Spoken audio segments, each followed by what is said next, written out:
Alhamdulillah Rabbil Alamin. Wabihi nasta'inu ala umuri dunia wa din. Wassalatu wassalamu ala ashrafil mursalin Sayyidina wa maulana Muhammadin wa ala alihi wa sahbihi ajma'in, amma ba'd. Bapak-bapak, mari sama-sama kita baca Ummul Quran surat Al-Fatihah dengan niat mudah-mudahan Allah bukakan semua pintu-pintu rezeki zahir dan batin. Allah bukakan kepada kita pintu-pintu hidayah, taufik, inayah, riayah kepada kita dan kepada seluruh kaum muslimin. Dan juga Fatihah kita niatkan kepada Al-Imam Qutbul Irsyad Al-Habib Abdullah bin Alwi bin Haddad annallahu darajatin fil jannah wa ilmu barakatihim wa asrari manwari ma'ulum manafatim fid din wa dunya wal akhirah. Al-Fatihah. A'udzu billahi minasyaitonir rajim. Bismillahirrahmanirrahim. Alhamdulillah rabbil alamin arrahmanir rahim maliki yaumiddin. Iyyaka na'budu wa iyyaka nasta'in. Ihdinas siratal mustaqim siratal ladzina an'amta 'alaihim ghairil maghdubi 'alaihim waladdallin. Amin. Diperintahkan kita untuk berbuat baik kepada perempuan. Ya, Nabi sering banget dah berpesan kita kepada kita orang laki-laki untuk berbuat baik, bermuamalah kepada orang perempuan yang cara yang terbaik. Bahkan dikatakan khiyarukum linisaihim. Sebaik-baik kalian adalah orang yang bisa berbuat baik kepada perempuan. Jadi kita kalau mengecek kita ini orang baik bukan? Coba cek, bukan cuma ngecek kita rajin ke masjid, rajin sholat berjamaah, rajin ya, baca Quran, rajin hadir ngaji. Tapi bagaimana dengan perempuan di rumah kita, dengan istri kita, ya, dengan anak keluarga kita? Sebab ini bisa menjadi gagal ya. Gagalnya orang mendapatkan surganya Allah SWT, derajat yang tinggi ketika dia ya mengabaikan penghormatannya kepada orang perempuan. Nabi dalam hadis katakan ya, ma akraman nisaa illa karimun wala ahanahunna illa laimun. Tidaklah ya memuliakan wanita kecuali orang-orang yang mulia di hadapan Allah. Jadi orang-orang yang mulia di hadapan Allah hanya mereka yang bisa memuliakan wanita. Wala ahanahunna illa laimun, dan tidak ada yang menghinakan wanita, meremehkan wanita kecuali orang-orang yang memang remeh temeh di pandangannya Allah. Orang hina di hadapan Allah Ta'ala. Jadi kita ini buah daripada kita sujud, buah daripada kita wudu, buah daripada kita ibadah. Aplikasi manfaatnya itu semua bagaimana kemudian kita bisa berbuat baik dengan istri, anak, keluarga kita gitu. Nabi saja ketika ditanya oleh ya istri-istri Nabi, ketika ditanya tentang Nabi gimana, jadi pengen tahu nih Nabi ini baik di luar dengan sahabat, dengan teman. Tapi di rumah gimana? Sahabat pengen tahu tanya sama istri-istrinya. Bagaimana sih Nabi kalau di rumah? Oh, Nabi itu kalau di rumah jadi tim hidmat.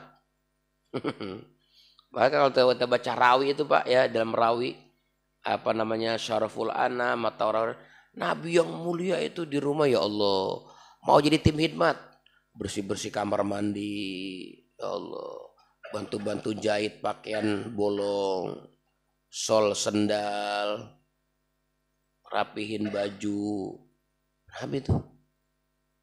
Jadi kita kalau pengen sempurna ittiba kita, sempurna peneladanan kita kepada baginda Nabi Muhammad SAW yang itu menjadi sumber kecintaannya Allah kepada kita, kita harus ngikutin apa yang Nabi lakukan di rumah. Nabi kalau di rumah lakukannya apa? Nabi suka bantu-bantu itu, beres-beres rumah, ya Allah. Kadang ada orang laki kayaknya mentang-mentang udah ngasih nafkah, sama sekali nggak pernah mau bantu-bantu rumah. Nabi aja yang mulia, yang tugasnya banyak, Di rumah, kalau di rumah, ya Allah, sampai istrinya aja sampai kemaluan sendiri, malu sendiri gitu. Kenapa? Nabi udah pulang ceramah, pulang dakwah, pulang jihad, lelah, capek, sampai di rumah tetap bantu-bantu. Sallu ala Muhammad. Iya. Ini ya Bapak-bapak, Masya Allah. Khidmat ini memang sebuah kemuliaan. Orang khidmat di masjid mulia, orang khidmat di rumah mulia, orang khidmat kepada orang-orang yang fakir miskin mulia. Nah, baginda Nabi enggak gengsi, ya, karena punya jiwa, ya, punya akhlak terbaik. Sampai di rumahnya pun seperti itu keadaannya. Ketika ditanya, ya, sama sahabat-sahabat Nabi ini, istri-istri Nabi, gimana sih Nabi? Kana khuluquhul Quran. Pokoknya akhlak Nabi kita dapetin top, ya, bagaikan Al-Quran. Indah, mulia, di depan sahabat mulia, di depan istri, keluarga mulia. Kenapa? Karena memang muasyarahnya, pergaulannya begitu baik. Nah, seperti itu ya. Baginda Nabi kita Muhammad Sallallahu Alaihi Wasallam, ya, mengajarkan kepada kita istausu bin nisa'i khairan. Jadi pesan perempuan itu ya, berbuat kebaikan, kita lakukan kebaikan, jangan kita zalimin, jangan kita sakitin, ya. Kemudian di sini wahathna ala rifqi bihina, dan juga Nabi berpesan untuk berlemah lembut kepada perempuan, ya. Jangan kasar sama perempuan. Apalagi udah main fisik, main tangan, waduh, sampai pada bengep orang, pada biru mukanya. Ini laki-laki apa, cemen nih namanya ya. Beraninya sama perempuan. Nauzubillah min zalik. Kita orang-orang tukang ngaji, kita orang-orang tukang sujud kepada Allah, kagak pantas itu ya ngerjain yang begitu-begitu. Nauzubillah. Di sini katakan begitu, khairukum li ahli. Nabi katakan sebaik-baik kalian adalah orang yang bisa berbuat baik sama keluarganya, sama istrinya. Bagaimana kita pengen jadi orang yang baik di hadapan Nabi Muhammad? Nabi Muhammad bilang yang bisa berbuat baik kepada istri-istrinya. Wa ana khairukum li ahli, dan saya ini manusia yang terbaik melakukan kebaikan kepada istri saya. Jadi ranking pertama nih Pak, manusia sedunia yang bisa melakukan terbaik kepada pasangan hidupnya adalah baginda Nabi kita Muhammad Sallallahu Alaihi Wasallam. Nabi Muhammad itu Nabi yang bilang. Nabi kalau bilang itu berarti ucapannya siddiq, benar, dan itu memang diakui oleh Allah Subhanahu Wa Taala. Dicatat dalam sejarah, kan kalau sejarah nggak bohong, bahwa dalam sejarah dicatatkan bahwa Nabi gimana tuh hidup berhubungan dengan istrinya saat di rumah. Nabi romantis Pak. Ada orang bilang ajaran Islam tuh nggak romantis. Siapa bilang? Justru romantis. Sosok romantis mengalahkan romantisnya orang-orang Persia, orang-orang Romawi, orang-orang kafir. Justru manusia paling romantis adalah Nabi Muhammad. Bagaimana nggak romantis? Nabi Muhammad gelarnya rahmatan lil alamin, punya kasih sayang kepada seluruh alam jagat raya. Ya bagaimana sama istrinya, bagaimana sama keluarganya, romantis. Sampai kita diajarin tuh Pak ya, iya, sampai kita nyuapin istri aja tuh. Iya, kita pegang, kita kita ambil comotan makan, kita suapin, itu kan termasuk dapat pahala sedekah. Itu kadang-kadang suap-suapan pas pengantin doang, ya enggak? Pas pengantin dilihat orang banyak suap-suapan, romantis. Pas orang kagak ada mah kita ngamuk gitu ya. Ini romantis Nabi Muhammad. Sampai Nabi Muhammad ketika hijrah ke Madinah itu sampai ngajakin istrinya kita balap lari sama Sayyidah Aisyah. Bagaimana nggak romantis ya? Makanya ini keromantisan yang dipraktekkan dalam rumah tangga ini merupakan bentuk manusia terbaik kata Nabi. Payam bagil insan ayyakunal husnal muasyara ma'an nisa'i. Maka sepatutnya bagi manusia ini dia betul-betul menjadi orang yang berkarakter baik kepada perempuannya. Latiful akhlak, yang lembut akhlaknya, syafiqan rafiqan, punya sifat santun dan kasih sayang. Ini harus punya sifat itu. Biar apa? Biar masa depan kita nanti di hari kiamat cemerlang. Kalau kita zalim sama orang, jahat sama orang, lebih-lebih orang yang punya jasa banyak, istri, ya kan? Iya kan istri kan jasanya banyak. Iya, istri jasanya banyak istri itu, masya Allah. Ya, sampai-sampai kalau istri ya liburan bisa pergi, kita disuruh jagain anak, kita kelelahan itu, bener nggak? Wah, belum lagi ngangkatin jemurannya, belum ngurusin bocahnya, apalagi bocahnya belum bisa mandiri. Kalau berak masih perlu dicebokin. Gitu orang laki kayaknya udah gerah banget, capek gitu. Bagaimana kalau kita yang keluar? Kita keluar pergi ziarah Wali Songo, pergi haji 40 hari. Gimana coba?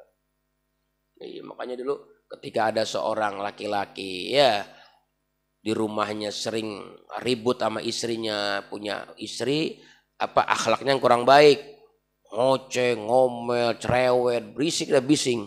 Akhirnya dia mau lapor lah sama Khalifah Amirul Mukminin Sayyidina Umar Ibnul Khattab.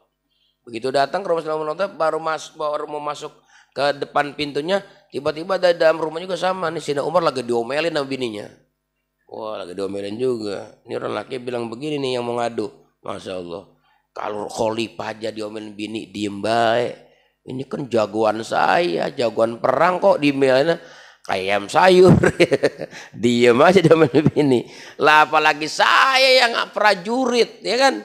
Ini panglima perang saya, Sayyidina Umar. Masya orangnya, ya siapa sih ya kalau Sayyidina Umar? Ya, iya sampai setan aja takut sama Sayyidina Umar mah. Setan aja takut sama Sayyidina Umar. Kan saking gagahnya gitu. Tapi begitu diomelin bini mah diem. Waduh, kata yang mau ngadu nih apalagi saya. Sayyidina Umar aja diem. Ya udah saya pulang aja, nggak jadi dah. Mau curhat senasib saya sama dia gitu. begitu dia pulang ya Sayyidina Umar lihat ada tamu itu. Keluar panggil, "Pulan. Ta'al, sini. Ada apa? Ada hajat apa?" Duduk.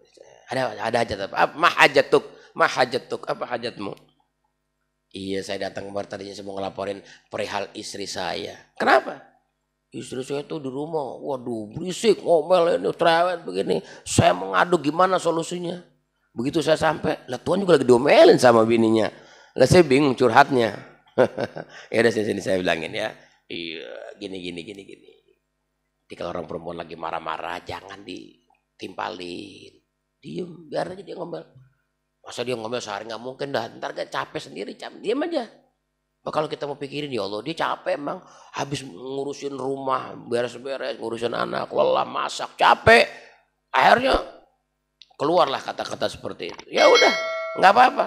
Sebab itu memang capeknya dia sebenarnya tugas kita katanya. Dia udah ngurusin anak kita, masakin buat kita, nyuciin pakai. Itu sebenarnya tugas kita, cuma diambil alih sama dia. Dia mau kerjain, dia mau lakuin itu semua capek. Kemudian dia lelah, terus sikap kita begini, keluarlah ngomel, ribut, cerewet macam. Sabarlah, seperti itu. Oh gitu ya, iya, jangan kita lawan. Justru kita banyak terima kasih udah dibantu gitu. Coba kalau dia nggak mau lakuin itu, wah capek kita, pusing kita, ya. Bini ngadat misalnya pulang ke rumah babanya, lo kita acak-acakan rumah ya enggak? Masya Allah, jadi bajar rumah kita nggak jelas apa aja sangkutan banyak, benar nggak rapi rumah gitu. Oh yaudah, begitu aja Pak. Artinya memang begitu ya Pak, dalam kehidupan rumah tangga kita udah jadi baik, istri nggak baik, ya kita bercermin lah. Jangankan kita ya, orang-orang soleh juga sama Pak. Orang-orang soleh, mereka itu diantara ujian naik derajatnya itu adalah punya istri-istri yang tidak baik kadang-kadang. Iya. Jangan kan kelas kita orang biasa. Nabi-nabi aja, nabi-nabi. Seharusnya kan kalau nabi-nabi kan ya Allah, orang-orang yang udah bersih hatinya, bagus akhlaknya, banyak perjuangan agama, mungkin dapat hadiah istri yang soleh. Enggak juga. Kalau kita baca cerita ada Nabi Nuh. Bagaimana Nabi Nuh istrinya? Masya Allah. Di Quran disebutin tuh keburukan akhlak daripada Nabi Nuh tuh istrinya. Nabi Lut, bagaimana istrinya Nabi Lut? Belum lagi para sahabat, ya, belum lagi para wali-wali, orang-orang soleh, begitu. Begitu mereka kesolehannya, ketakwaannya begitu. Bahkan ada orang soleh itu, masya Allah, punya bini luar biasa ya, sadis begitulah, kata-katanya sadis, ngelawan, durhaka. tetap aja dipertahanin. Walaupun makan nati dipertahanin aja sama dia. Ditanya, Tuhan kenapa nggak dicerai aja biar hidup nyaman. Saya lagi mikirin kalau saya cerai sama dia, saya cerai nih dia. Ntar dia takutnya kawin sama yang laki-laki lain, kasihan orang kuat laki-laki lain. Saya kan jadi zolim. Jadi mikirnya jauh banget mikirinnya. Kalau kita kan masa bodoh, bahkan dia dimakan dia begitu ya. Lah kalau orang soleh justru mikirin ntar kalau dia kawin sama laki-laki lain, lah saya ntar kasihan itu laki-lakinya kuat enggak? Kalau saya masih bisa bertahan, saya masih bisa kuat. Saya begitu. Orang-orang soleh tuh menjaga. Bahkan di Hadramut itu ada namanya, saya pernah cerita di sini juga, ya. Syekh Abdurrahman Bajal Haban itu gimana menjadi waliullahnya lantaran dia punya kesabaran yang sangat gigih menghadapi lisan istrinya. Kuat dia, sabar dia. Tapi suatu saat dia juga puyeng juga, gue repressing juga nih. Di rumah tiap hari ngomel ya. Udah kayak kaset kagak ada berhenti-berhentinya, muter terus. Nah dia keluar ya. Begitu dia keluar, cari refreshing gitu. Ya, ketemu dua orang musafir. Tanya mau pada kemana nih? Oh Sita lagi ngadain musafir nih Pak. Mengadakan perjalanan. Oh, untuk mengamalkan ya amalan ilmu dari guru. Oh gitu. Bagaimana kalau saya bergabung? Ikut boleh nggak? Saya juga perlu refreshing nih, pengen jalan-jalan. Ya boleh-boleh aja, cuman kita nggak bawa bekal Pak. Nggak bawa bekal. Jangan musafir nggak bawa bekal, nggak bawa bekal. Lah, bisa begitu? Iya, emang diperintahkan kita sama guru untuk belajar tawakal dan tidak mengharap kepada makhluk, berharap hanya kepada Khalik, kepada Allah Taala. Cakep banget nih. Udah saya ikut dah. Bapak siap nggak kalau nggak bawa bekal? Karena saatnya nggak bawa bekal. Oh gitu ya, iya. Yaudah saya ikut. Nggak apa, Bismillah. Kalau saya nggak kuat saya pulang begitu. Berangkat bertiga. Begitu berangkat. Akhirnya mereka masuk ke dalam sebuah gua ya, ke dalam gua. Masuk ke dalam gua, beribadah di tempat itu. Jauh dari penduduk ya Pak. Dalam bukit gunung gitu, masuk ke gua, jauh daripada pemukiman penduduk jauh. Ya udah, singkat cerita, pas waktu makan datang, satu orang nih ibadah kepada Allah. Sholat 2 rakaat, sholat hajat. Allah Akbar selesai. Doa-doa, tawasul. Gak lama. Datang itu makanan. Datang aja itu makanan. Di ruang sana. Datang. Ini Syekh Abdurrahman Bajal Haban salut. Wah, hebat amat ya. Ada orang yang Pak ibadah, rezekinya datang tuh. Ya, jadi itu namanya, kalau dalam istilah tasawuf ada namanya maqamut tajrid. Jadi maqam tajrid itu orang yang nggak usaha zahir, nggak dagang, nggak kerja, nggak jadi petani, nggak jadi nelayan, ibadah aja. Tapi rezekinya ada yang nganterin aja, datang aja. Banyak tuh begitu ya. Biasanya tuh yang begitu para solihin ya, orang-orang soleh begitu. Di hatinya nggak berharap sama makhluk, nggak ada tuh. Kalau masih sholat 2 rakaat, masih ada harapan supaya ada yang bagi duit ntar nih yang datang. Belum tuh mah, belum kelasnya ya. Masih tajrid, masih maqamul asbab. Ini makam tajrid. Ya udah, makan aja. Ini Syekh Abdurrahman salut, hebat ya. Tiba-tiba dia nganterin makan. Ibadah lagi. Besok waktunya makan, temennya yang satu lagi sholat hajat lagi. Datang lagi. Hebat, ada modelnya begini. Kalau dulu saya pernah diceritain sama Mualim Sapi Hadami, Habib Ali Kuitang begitu modelnya katanya. Habib Ali Kuitang tuh kalau habis sembahyang subuh, wirid-wirid di masjid Isyraq ya, masuk rumahnya, istirahat tidur dah, pagi tidur tuh habis Isyraq, pulang dari masjid tidur. Baru mulai rebahan tuh kadang-kadang udah dia ngetok pintu, tok. Assalamualaikum Habib. Waalaikumsalam. Ini ada kiriman si Pula. Kiriman. Duit kadang-kadang sekoper itu katanya. Begitu. Orang-orang soleh begitu ya. Ya Allah udah diturunkan. Sampai dunia ini permisi pengen dimiliki sama dia. Iya, dunia permisi. Ya, kalau kita kan permisi sama dunia ya.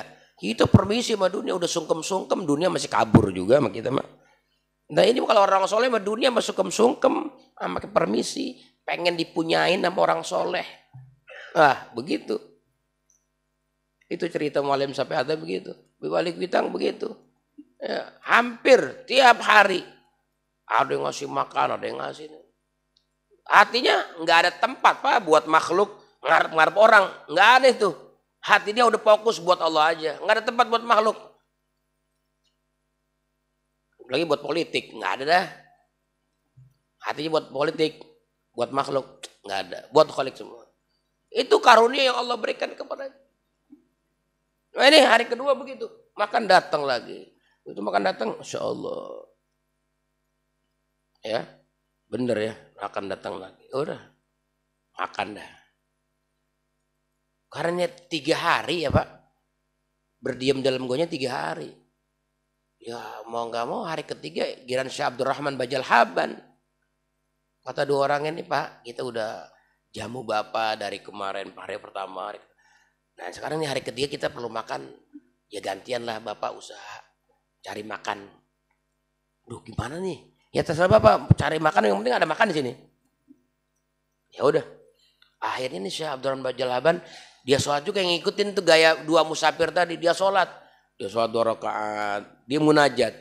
Apa munajatnya? Munajatnya dia ngomong begini, ya Allah, tolong hari ini kirimkan hidangan makan dengan sebab saya bertawassul kepada orang-orang yang disebutkan oleh musafir kemarin. Yang oleh musafir disebutkan nama-nama dia, maka dengan nama itulah aku berharap datangkan makanan untuk kami ya Allah. Udah habis berdoa nggak lama itu Pak makanan ya Allah lebih komplit, lebih mewah daripada makan hari pertama dan hari kedua. Jadi seolah-olah karena 3 hari waktunya ya seolah-olah hari pesta pora itu. Begitu datang makanan mewah, makanan makanan kelas tinggi deh tuh mah. Ini 2 orang musafir kaget, wah nggak disangka nih orang yang mau numpang ikut sama kita justru lebih mulia, ya bahkan namanya itu hidangan makanan jauh, kelasnya tinggi, tinggalan dah yang pertama hari kedua. Ya udah hari mereka makan, habis mereka makan, tanya-tanya Bapak tawasul sama siapa? Bisa luar biasa ini, didatangkan makan oleh Allah Subhanahu Wa Taala. Oh. Sebelum saya jawab, saya mau tanya, kalau kalian emang nyebut siapa sih? Ya, Bapak nyebut siapa? Ya saya mau nyebut yang kalian sebut aja. Saya doa sama ya Allah turunin makanan demi nama yang disebut oleh 2 orang sahabat saya itu. Nah Bapak nyebut siapa? Oh kata mereka berdua, saya ini diajarin sama guru saya kalau kamu sudah mendesak lapar, sudah nggak kuat makan, pengen makan itu. Ada seorang waliullah yang bernama Syekh Abdurrahman Bajal Haban. Di mana disebut nama dia makanan pasti datang. Begitu kata guru kami. Dia kaget, itu nama gua. Ya, Abdurrahman Bajal Haban. Ya emang gua satu-satunya orang Bajal Haban yang namanya Abdurrahman. Di kampung kan kalau di kampung rawa misalnya nama ada yang mirip. Misalnya nama Udin. Orang nanya, Bang Udin mana ya? Udin mana nih? Udin ada 2, ada Udin Ustadz, ada Udin Reman. Yang mana nih? Kan banyak nama Udin. Nah kali ini Abdurrahman Bajal Haban emang dia jatuhnya. Kita begitu. Lah kata saya, lah itu saya sendiri orangnya. Oh apa orangnya? Ya saya sendiri. Pantesan jamuannya lebih hebat dari kami hari pertama hari kedua. Ya udah Bapak pulang aja nggak usah ikut kami karena Bapak sudah lulus menjadi waliullah. Kekasih Allah yang dia memang gak tahu kalau dirinya wali. Jadi ada gitu Pak. Jadi wali itu ada yang tahu kalau dirinya memang wali Allah. Ada orang yang kagak tahu kalau dirinya itu wali sebenarnya. Cuma ditutup sama Allah gak dikasih tahu. Biar dia gak ujub gitu. Kecuali orang-orang yang udah kebal gak akan terjadi ujub. Dia akan tahu kalau dia tuh posisinya memang sudah menjadi wali Allah. Bisa begitu. Jadi wali ada yang tahu dirinya wali, ada yang kagak tahu. Nah ini termasuk Syekh Abdurrahman Bajal Haban, seorang wali yang dirinya nggak tahu kalau dia wali Allah.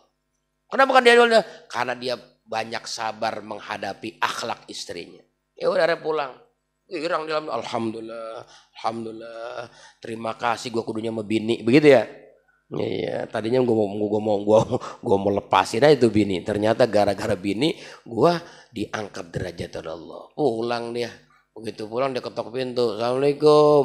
Begitu mengucap salam nggak dijawab malah ngomel lagi. Langsung ngomel. Orang kagak pulang-pulang 3 hari nggak ada kabar. Ya nggak, kalau di zaman sekarang ada handphone ngasih kabar kita. Bisa dipikul sama bini di mana nih adanya.